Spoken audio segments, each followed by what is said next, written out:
What's up guys? So PH nagbabalikan ngayon, nandito pala tayo sa Cellcraft SMP.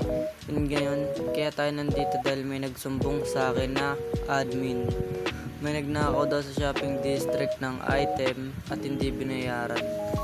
And yan, tara punta tayo shopping district. And ngayon, may nakalagay naman na sign eh. Nagnakaw pa rin talaga siya, walang takot. Tara punta natin yung shop. Ito yung shop niya, wood shop. Ngayon, may mga stock pa talaga yan eh. Ngayon, pag check ko ng chest, yan, wala talaga. Kahit diamond, hindi man lang binayaran. Sayang grind ng player, pare, pag ganyan kayo. Kaya yun, bibigyan natin siya leksyon, pare. Kikik natin sa server.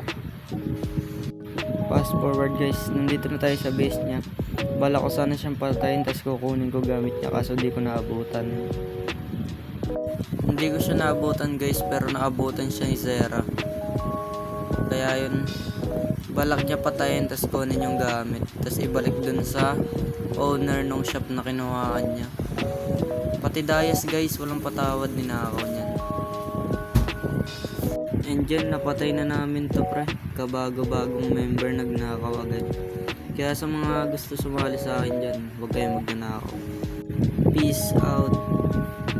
Sali na guys, looking kami member. Paalam.